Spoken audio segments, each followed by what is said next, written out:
We'll begin our day. Quick Aggie basketball note. Got this less than 30 minutes ago. But A&M, again, Aggie basketball, buckyball note. Aggie basketball has agreed to a home and home with TCU. A&M buckyball has agreed to a home and home at TCU. The game this year, November 19th, 2026, will be in Fort Worth at TCU.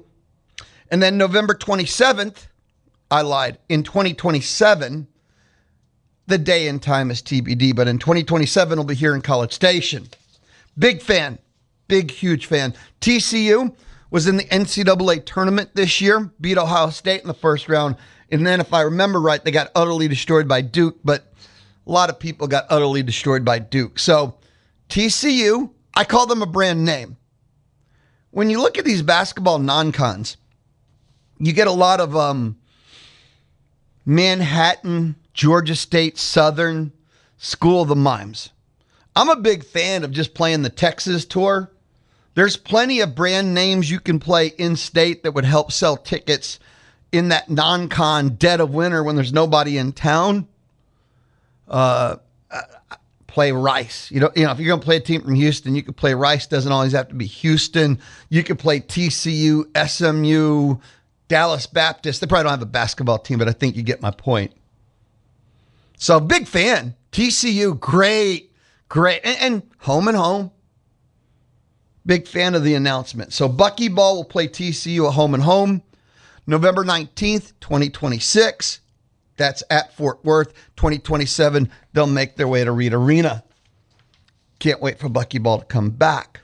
I think the top maroon and white story today, without a doubt, Aggie Baseball, Hoover, SEC tournament, they begin.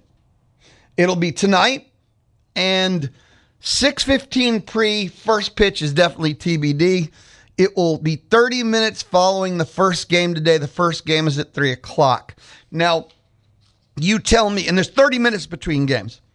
You tell me college baseball games are kind of 3 hours at the min, and then 30 minutes would be 6:30, and then it would start on time.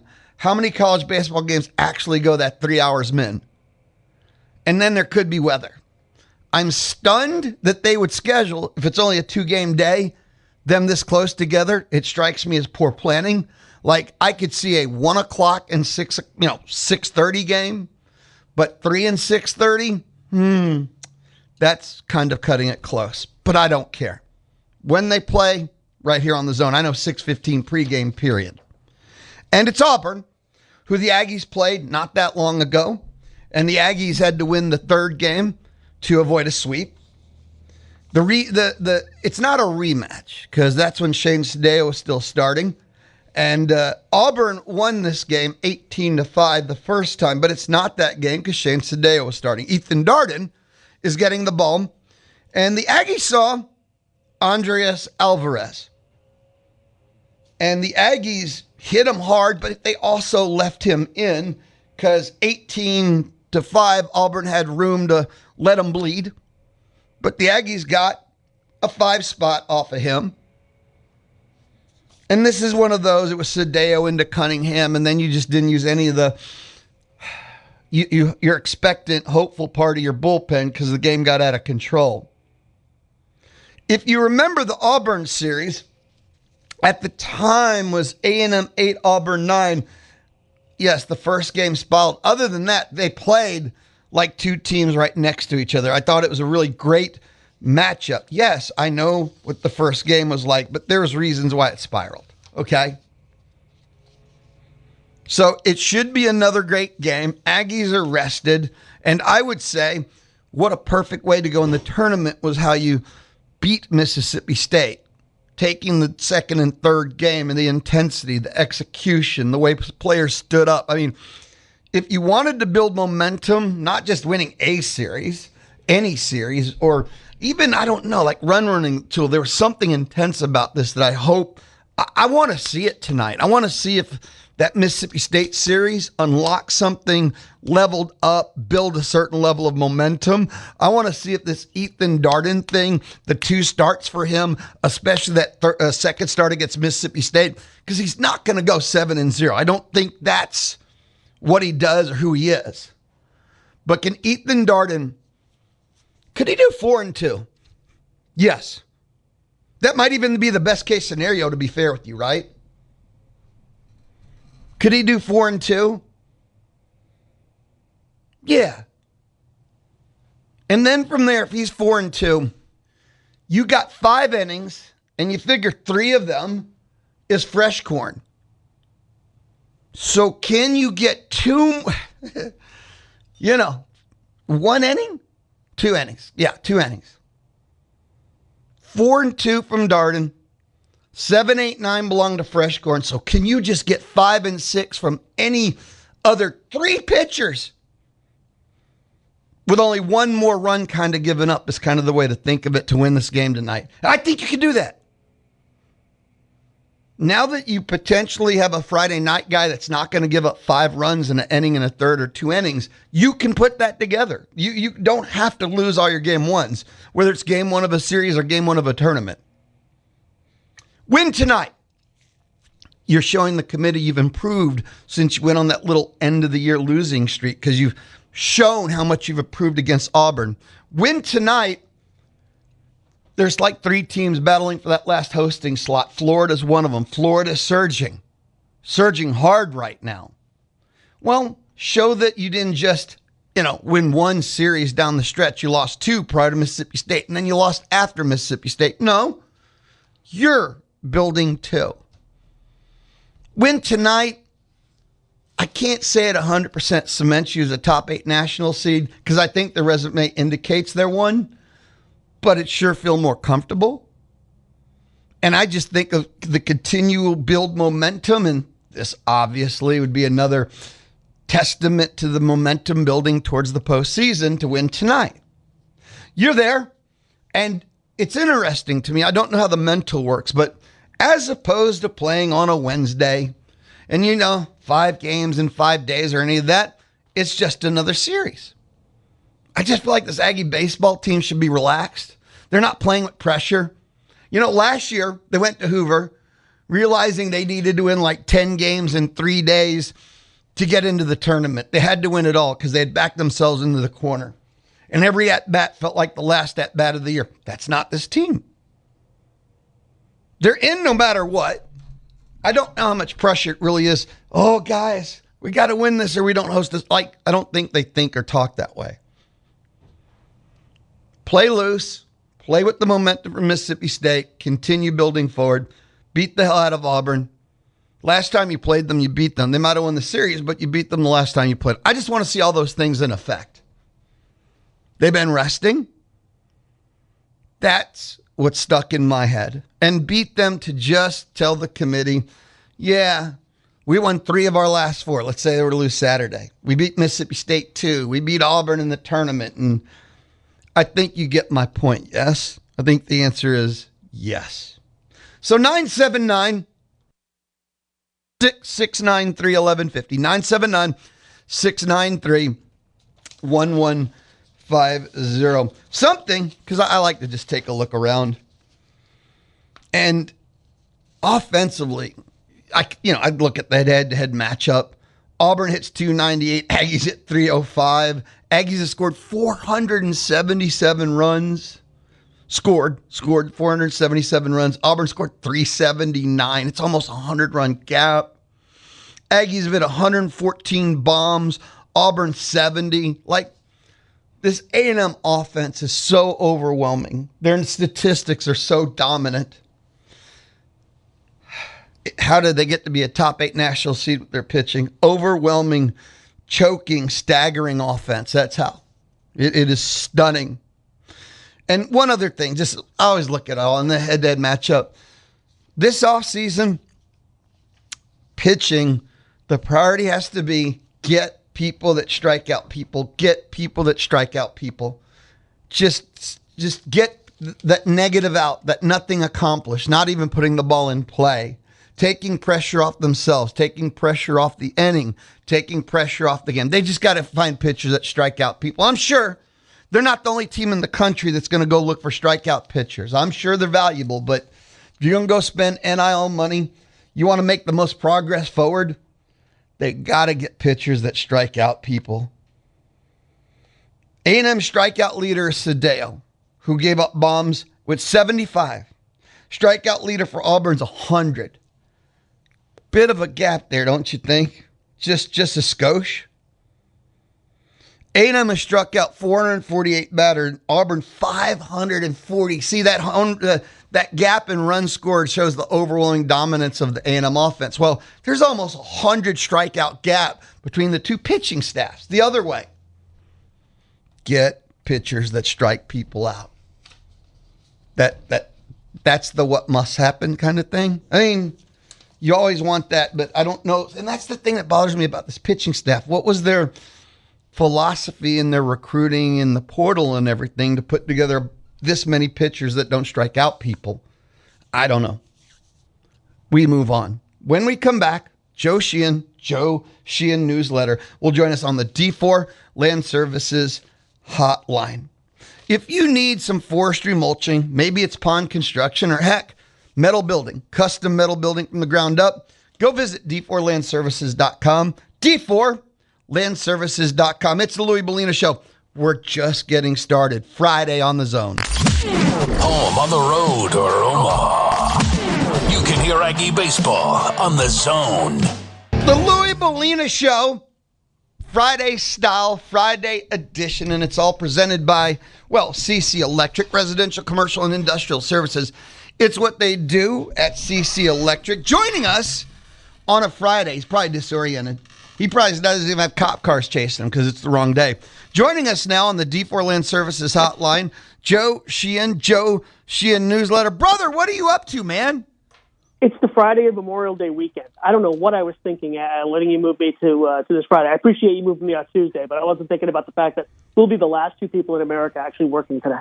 Joe, radio people, man, when the holidays are on and people are in their cars traveling, it's when we work, man. We want to be your company as people are driving across the country and heading out of town, back into town, other than like Christmas and, Thanksgiving. Radio is always there for you. We're your best friend. Are you one of these blowtorches that can be heard like up until like Wyoming and out to like? God, no. Okay. AM signals sometimes, depending on the sun and the flares on the ground, can hit and travel far. Other than that, we're kind of like, that's why we have 93.7 FM. We've got the Zone app, which you can listen anywhere in the world, Chinese Taipei even, and you can listen at radioagland.com. So people listen to the Zone in a million different ways. Blowtorch? No, man. Like we like hit a bird and the bird dies and the signal stops. I used to go on a station in San Diego that actually had their transmitter over the border in Mexico. Yep. So they weren't set by the FCC regulations. So it was like 4 billion watts or something, and you could hear them in like Saskatchewan. I know exactly the station you're talking about. Yes. Yeah. So I didn't know if you had that same kind of range, but yeah, it's So wait, do you work Monday then? What's that? Do you work Monday? Yeah, I'll be here. Come on, man. Wow. Look at, you know what? It's fun, man. Again, I always tell people I'm not busting bricks. I'm not lifting any rocks. I'm hanging out talking sports. Well, that's the thing. Here in the city, it's not going to be a Memorial Day weekend. It's going to be like 60 and rainy most of the weekend. So I'm just going to be watching ball, sitting out and watching all. I'm almost certainly going to write Monday because you got to remember, Memorial Day used to be a signpost in Major League Baseball. The season used to start later. Everybody would play. A lot of teams would play doubleheaders. I'm going back a little bit here. Like, it was like a big day in Major League Baseball. It was like, okay, where are you on Memorial Day? So the baseball brain part of me is like, well, I got to work Monday. I got to write Monday. I got to watch games Monday. It's a little bit less than, but obviously doubleheaders are gone, and we don't really think of it in those same terms. But like, I'm going to be, again, we're not breaking brick here. We're going to be quote working over the weekend. I'm probably going to write Monday. I just thought I'd be the only one. I didn't know radio guys actually work the Monday. Oh, we'll see how many, but I know we do. We're local still. We're not some big national thing. And, on Monday, we're going to have people moving back to town because summer school starts. We're going to have traffic all over the place. People will either be coming back into town or going out of town for their Memorial Day stuff. So, Brian Broadcasting, no, man. We're going to have people all over the place. And we have fun up here. All of us that are going to be up here, whether it's Candy, WTAW, La Jefa, Peace, all the Maverick stations, we have fun up here, man. It's not a big deal. That's great. And if you're happy, I'm happy. Well, I'm happy enough. It's awful. And again, I'll be talking Aggie Baseball, where they're going to be hosting a regional and all that kind of stuff. So life is good, my friend. Moving. This is off my thing. Did I see was it A&M or Tech that came back from like 30 down the other day? Did I see? From 30 down? Or like some ridiculous comeback in the softball tournament. Oh, well, okay. In the softball tournament, Texas Tech. Oh, it was Tech. It wasn't A&M. Yeah, Texas A&M for the second straight year choked horribly in the regional. They hosted and did not advance. Not only did they not advance, they never beat Arizona State. They didn't even force the second regional game. A year ago, A&M softball was the number 1 overall seed, did not advance out of the regional round, and became the first number 1 overall seed ever to not advance from a regional round. So Aggie softball is on a 2-year stretch of what the hell is going on. Yikes. Yep. Now, are they one of these schools that puts a lot of money into it? Texas Tech has a billionaire. They had the first $1 million pitcher. Yeah, that's the one I'm thinking of. That's again, normally I keep these two schools straight, but women's softball, I do get them a little confused. But does A&M put a lot of money into women's softball? I'm going to go with they have one of the best facilities, if not the best facility in the country. That was before NIL, actually. Right. And the NIL concepts, no. Well, that's the thing now. It used to be you couldn't pay the student, you couldn't pay the athletes, above the board anyway. So they would all compete on, and this is across all sports. Well, we have a roller coaster in our thing. Well, we have hot chocolate coming out of the faucet. Like they would build these facilities, and now you've got all these expensive facilities, but that's not what brings the players in. What brings the players in now is cash. So you wonder, like, are they just not going to put as much money down the road into these ridiculous? I think it was Oregon had a lazy river in theirs. Oh, you're talking. I think that's football, where Nike. Okay, but like that. But yeah. I'm kind of bringing it out from softball. No, you're right. Like that's the way it is now. Teams aren't competing on that stuff anymore. They're just saying, "Show me we'll show you the money." Yes, and look, in all fairness, there's not many in softball that have that NIL level. That's a fact. Oklahoma, nobody can compete with them. They were doing NIL from day one. We're like every starter. And if I got some of my numbers off, I apologize. But it was getting like 10K. You got 10K to be on their bench. They had like 14 deep in All-American. So OU has always been progressive. And there's a reason why they're the current dynasty. And, ROI, man. ROI. A lot of schools are just return on investment. It doesn't matter the sport right now. Yep. And I'm sorry, I kind of got you off on a track. It's okay. Sorry about that. Joe, you and I talk about anything every time. There is no off track on the Louie They. I don't have a track. MLB, it's at the quarter pole, basically, right? We're 50-plus games into a 162 kind of schedule, and everything seems to be heating up around the trade market. And, okay, my basic understanding is this is 100% a dealer's market just because of the entire American League where every team but 4 thinks they have a chance to make the playoffs. Well, it's going to be fascinating because you have all of these teams that expected to contend this year off to these ridiculously poor starts. The Orioles, the Tigers, the Red Sox, the Royals, the Astros.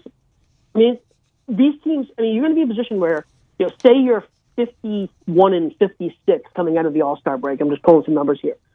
So you're under 500. You're not a very good team, but you're 2.5 games out of a playoff spot.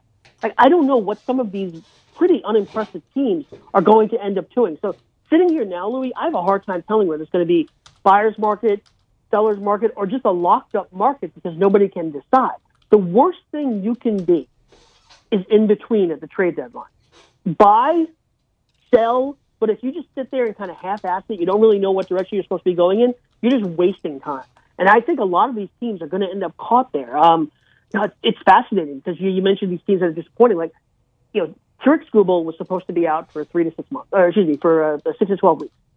And now he might come back in a week or so. He's had this new kind of surgery. Dr. Neil Elatrache has done it. And that puts the Tigers in a position where not only, maybe he helps them get back in the race, but if he doesn't, you might have a healthy Turek Skubal to sell. And it's a rental. It's, 8 weeks of a guy. But if it's 8 weeks in a playoff run, that's going to bring you back a lot. But some of these teams, we talked to the Astros 2 weeks ago, I think, they just don't have a lot to sell if they're not going to trade Yordan Alvarez. The Orioles don't have a lot to sell if it's not going to be Adley Rutschman. Like, there are these teams, like, they're bad for a reason. They're bad because a lot of their players aren't playing well, and they don't really have a lot of trade value. Well, okay. Something about this deadline that ties into what you said. I don't think there's such a thing as half measures. If you're going to go in, don't you kind of have to go all in? I don't know. I think it was ESPN, it was CB, I don't know. And they were going over the Astros options. And one of them was a soft relaunch. I don't think the Astros are in position for soft relaunches. If they go in, they need to go all in. And if they stay the course, they need to stay the course. I don't think there's a dabble option for them. Tell me who you're trading that's going to bring you anything of note other than Alvarez that qualifies for a soft relaunch. You think Jake Myers has a lot of trade value? I mean, I've been a Yainer Diaz honk for a while now, but he doesn't have a ton of trade value. There's just, Christian Walker's got a year and a half left on his contract. He's basically an average first baseman. None of these guys are getting you even rated prospects. Louie, you look at the last couple of years, and there have only been, the exception was when the A's traded Mason Miller to the Padres. They got a top 5 prospect in all of baseball, shortstop named Leo DeVries. But if you go back a year before, there were like no top 100 prospects traded at the deadline. And other than DeVries last year, That's and right. the package the Mariners got the Twins got for Yohan Duran, there were really no rated prospects traded last year. So if you think you're going to rebuild your team, trading your 6th and 7th and 8th best guys, you got to think again. The only player on the Astros who can bring, I'll say 2, a healthy Jeremy Pena and Yordan Alvarez. Those are the only 2 players they could trade that could actually bring back a true rebuilding package. But then you're rebuilding. That's not a soft rebuild. That's a hard one. Right. They can't just package together, like I say, Myers and Diaz and maybe Isaac Paredes. You're not going to put those guys together and get a big prospect. That's not the way the game works anymore. Now, if the Astros go all in, then you can get some value for a Paredes and a Christian Walker in a total rebuild. No, but those aren't the key guys in the total. No. Hunter Brown is. Yordan Alvarez is. Jeremy Pena is. Right. Even a Spencer Arrighetti. There is value in a total rebuild. The depth of what they can do is a value in a total rebuild. Right, but if you're not trading those top 2 guys, then there's you're just no not going point. to do there's just no point. So, and again, I want to make it clear here. We're 2 months from the decision point. The decision point is really like July 22nd is actually because you've pretty much figured out who you are at that point. You're going to know where you are, and that's where you got to say, okay, we got to go or not go. There has been a trend in recent years. The Rays have done this almost every year, where you kind of both sell and buy at the same time. Last year they traded for Griffin, Todd Bradley for Griffin Jacks. They'll make these small trades, but then they'll also pick up. I mean, that's the way the Rays always operate, right? They're trying to red paperclip their way up to a house. But for most teams, you've got to decide whether you're buying or selling. And it's just such a bizarre year. Like, the National League is almost even more complicated because you have teams that are actually good that might be 6 games out of the division title and 5 games out of a wild card. Like if you're the Pirates or you're the Reds or you're the Cardinals and you're 6 games over 500, but you only have maybe a 5% playoff chance because the top teams in the NL are just so much better. Like, what do you do? It's a fascinating year. It's one of those years where it's almost like we shouldn't send 6 from each league. We should just send the best 12. I'll also say, you said something there where, a month, even 2 from a decision. I think that fits Jim Crane exactly because before he gives up, I think he wants to see the month of June with Hader, Hunter Brown, and a couple of offensive weapons back. He wants to see that before he believes it's done. Well, every GM wants it. That's why the GMs. This hasn't happened yet, but I really believe that in the new CBA, we're going to see the trade deadline pushed back to August 15th, possibly even August 31st, but definitely August 15th because they just want more time. These guys never want to go out. It's not you and I grew up with Herzog and McKean and they go older than us, Trader Jacqueline and guys like that. Yeah. They were gunslingers. They weren't afraid to make a decision. And the class of GMs now, they're very smart, they're very talented, but they don't want to make a decision. They don't want to be on to have to lean one way or the other until they absolutely have to. So you're going to see them wait until the last possible second to commit. I've been picking on the Astros all year. They're 6.5 out of first, and they're I'm pulling this up live. 5 out of the wild card. Like, I'm not saying they're good, but the AL is so bad that if the Astros were to go over the next 2 months, they go 27-25, which isn't unrealistic. It's just 2 games above. You know what I'm saying? I mean, now you're talking about a team that might be 3 games out of a playoff spot. I'm talking about them as a seller, but you mentioned Crane. I don't think he wants to sell. No. You've said this all. He doesn't want to be there. He wants to compete every single year. And even if the team isn't very good, the standings are going to, there's that question, right? We're not very good, but we're also this close to a playoff berth. Which of those things do you let drive your decision-making? And I think there are front offices that would say, we're not very good, we're going to go ahead and sell. I think Crane is going to hold on until the last possible second. I think they'd have to be probably 10 games below 500 and 7 or 8 games out of a playoff spot for them to definitively sell. I think it would have to actually look that bad. And I say that because it's not, we're not just talking about this year. If they sell, and if they do it for real with Alvarez and Pena, you are launching into a 2 to 3 year rebuild. And that's what he doesn't want to do. The whole thing about competing is true, but he doesn't want to go through 3 years of losing 119 games. That's what he doesn't want to do the most. I have readers who have been to Astros games this year, and they've told me that it's not quite 2013 at the ballpark, but it's closer to that than it's been in a long time. That is scary because I know what the dark days are like. Joe, quick timeout. Come back. Let's hang out some more. Cool. Joe Sheehan of the Joe Sheehan Newsletter hanging out with us on the D4 Land Services hotline. If you ever kind of need help at your land, what kind of help? Excavation? Clearing? Just need it fixed up? It's what they do. It's in the title. It's D4 Land Services. And you can check out D4Landservices.com. D4Landservices.com. This is the Louie Bellina Show Friday.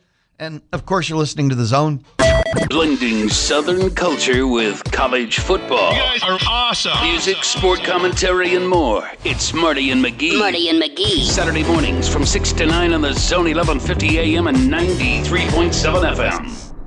The Louie Bellina Show from inside the Charles Schwab studio. It is the Friday edition. Low cost, full service, best of all local. That is Schwab. That is Charles Schwab. How's it best of all local? Isn't Charles Schwab like New York, LA, maybe even Chicago? Best of all local because we got Mark Sim right here in College Station. Look him up online. Go get you more info. Go get your questions answered at schwab.com/College Station. Charles Schwab and Company Incorporated, member SIPC. We're rejoined Joe Sheehan Newsletter. Joe, it's funny. We talked about that whole softball thing, and you mentioned Texas Tech. The actual story of what happened is they played Ole Miss, and they were down to their last out, down 8-0, scored 8 runs with 2 outs to tie it, won it in the extra inning, and teams in regional action were 0-640 in that situation until Tech pulled it off. That's incredible. That is oh my God. It was historical. 8 runs down with an out to go. That is insane. I can't even imagine watching that. No, me either. Wow. And I hate Texas Tech with an undying passion. So it made me sick for 2 days. I can think of games that I watched on TV. There was a Mariners, they were the Indians then game back in 2001, I think. There was a famous Phillies-Dodgers game that was on late night back in the 80s. Dodgers scored like 1,000 runs in the 9th inning. What's the greatest comeback you've ever seen in live, though? Well, okay, it was the Houston Oilers and the Buffalo Bills. It was the Music City. You were at the Frank Wright game? Yeah. Oh, the Music City Miracle. Yeah, Music City Miracle. Oh. See, that's the greatest comeback. God. Now, hold on.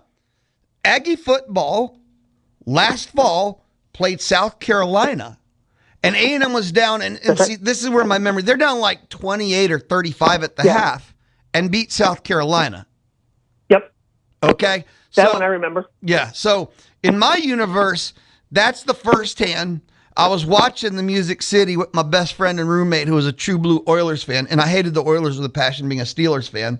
But in that moment, when I saw the joy my roommate and one of my 3 best friends in the world had, I didn't mind the Oilers well, hold on, reverse that. When they lost, I was kind of celebratory on that.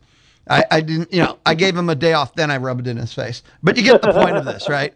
So, and the A&M one was watching every play, because I do a post-game call-in show for those. And, oh, my God. Yeah. So the post-game call-in show after that one, it just, yeah. So those are the 2. You asked one. I'm sorry, I cheated. I threw in an extra. No, I just, the games that you remember. I saw the Cardinals, regular season game, but my first trip to Busch Stadium, I saw the Cardinals score 4 in the bottom of the 9th. Yadier Molina had a walk-off. And, that's a great place to watch a game anyway. And that's one of the best ones I saw. When I was a kid, the Yankees got down 4-0 in the first, came back to win it on a walk-off infield single. I still remember that one. I was 14, 15 years old. So I think those are probably the ones that really stick out. I'm sure I've seen basketball I'm sure I saw USC blow a 30-point lead at some point. I watched Aggie football blow like a 4-touchdown lead against UCLA in the Kevin Sumlin era. And it was, and it was due to coaching negligence that you wouldn't believe. Like, they were starting a new quarterback, so they had this whole thing where they were trying to get him reps and they were up big and they thought it was safe. But when it became apparent it was a real game again, the coaching staff just refused to do anything that made sense. I don't know how else to explain that to you. They're still throwing the ball and running like 2 seconds off a clock per possession. And I'm just screaming at the screen. Okay. That one was painful. And that was like the beginning of that. That's when you knew the Kevin Sumlin era was cooked. But that was when they were playing a lot of speed-up ball. Everybody was playing that, and nobody really had that other gear. If anything, now I think teams all play a little too slow, whereas they play no huddle, and then they just stand there for 32 seconds. Yeah, that drives me nuts. Either huddle or don't or play fast. But the thing where you don't huddle and just stand there, it just drives me nuts. But back then, teams would just play fast, even if they had a 3-touchdown lead. I think we got the famous quote of like, "Why didn't you put your quarterback under center, like to take a knee or something?" Even like, right? Because we don't practice that. It was something like that where you're just like, "Oh no, you have no." Things. Yeah. Do you really not just take a couple of snaps at the end of the afternoon? Yep, exactly. Just to make sure you have it in your bag. No, that's what I'm saying. That when I hear things like, I remember a famous loss by A&M, and they asked the coach, "Why didn't you just have him punt it out of bounds?" You just punted to the best punt returner in D1. He returned it for a touchdown as expected, and you lost the game. We don't practice directional punting, and I'm just like, what do you do all week? Like, this is your job, man. Your job is they're kids. Well, they're not really kids, but you know what I mean. It's not their job to be prepared for these situations out of the blue. You have to prepare them. I watch these basketball coaches, calling timeout after every possession at the end of the game. So, like, what do you do all week? Like, do you just roll out the basketballs and they play, and then you get to the game and they don't know how to handle situations? I really do wonder what some of these coaches do. I got one more comeback for you, and this is how, at an older age, your memory takes a second longer to thaw out. And it was Aggie basketball, Northern Iowa.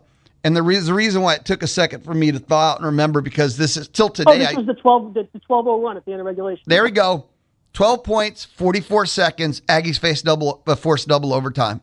And I'm absolutely sure I had Northern Iowa that day. Yeah, you had. Wait a minute. Did you say you had Northern Iowa? Wait, was that a betting statement? We'll say it was a March Madness pool statement, but you can imply the rest. Oh, that is so you were already counting the money, and you should never count the money while you're at the table. A wise man once said that. You should never count the money while you're at the table. But yes. Well, yeah, that was an incredible game. And that was like one of the classic March Madness comebacks. Absolutely. I believe till today it's the biggest last-minute comeback in D1 history. It might be. I mean, they can carve these numbers up, last 40 seconds, last 50 seconds, whatever. Duke came back from 10 down against Maryland one year with a minute left. That was an incredible one. New Mexico was down. I forget what conference game it was, but they were showing the clips on, Scott Van Pelt does his bad beats. Yeah. He was using that. It was a New Mexico, some other Mountain West team. And he was using those clips as part of his, prelim, leading into that. So it would come up all the time. But yeah, like I said, this thing about college basketball, when it was college, was more college. Like, because you had 19 and 20-year-olds out there who were legitimately amateurs, you would get, I think, more craziness at the end of games.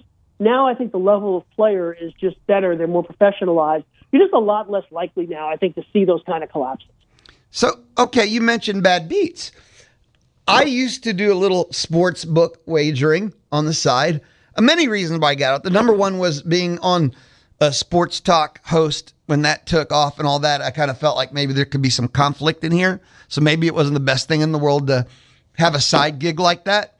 But the second time I lost a bet because a coach didn't take a knee when he was supposed to pushed me to the utmost limit I could afford to deal with mentally when it came to sports wagering. There was it Cristobal a couple of years ago? He was playing Georgia Tech, and he didn't have to even run a play. Right. They could have literally just and instead they ran a play, fumbled, Georgia Tech got the ball, and ended up beating him. And you wonder, like, how do you just not understand time and situation like that? How do you advance to that point where you have the Miami coaching job and you don't understand that with 28 seconds left, you don't have to do anything. Nothing.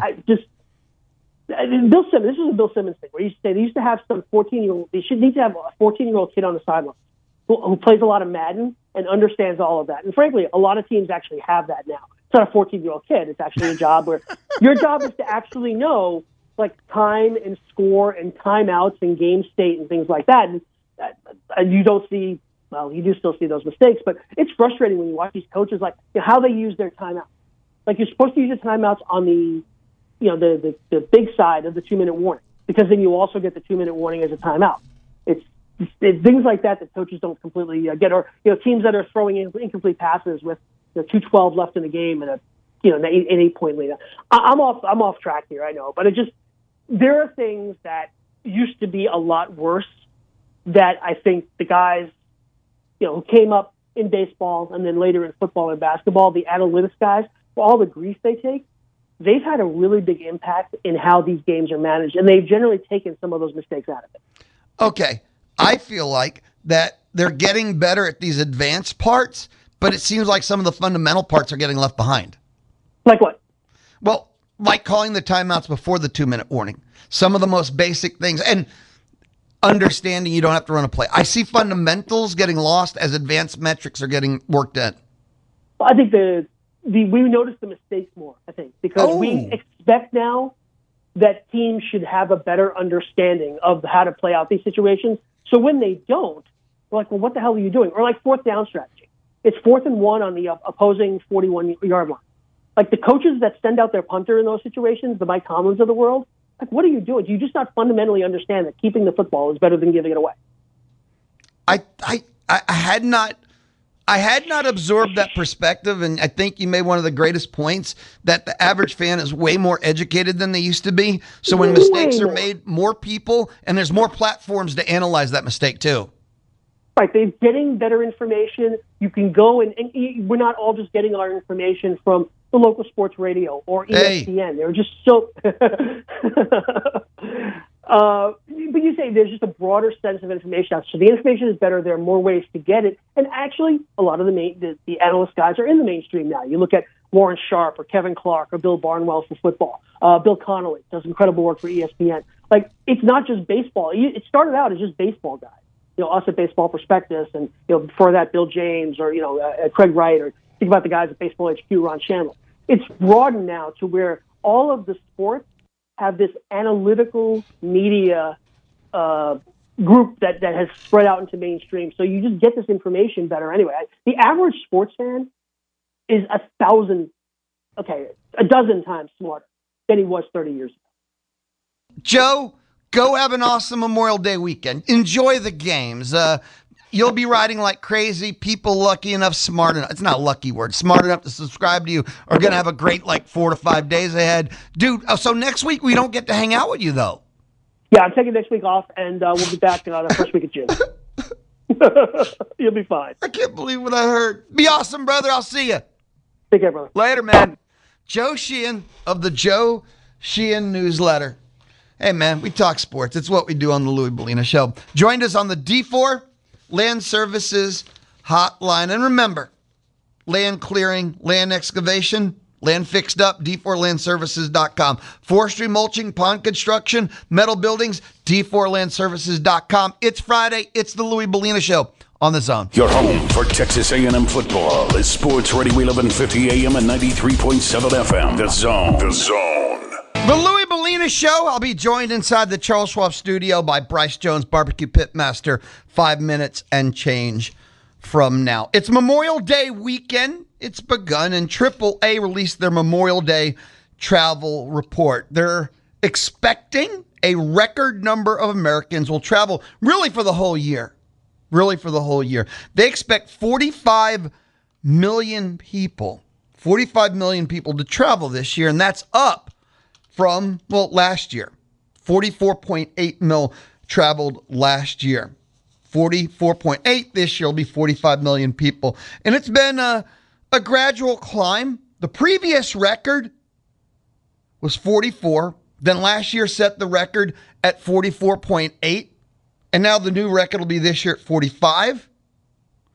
And if you want to break it down, 39.1 million people will drive this year, 3.7 will fly, and 2.2, well, they'll travel using other means, scooters, mopeds, skateboards, sled dogs, I don't know. But 39.1, you see the most obvious, we drive.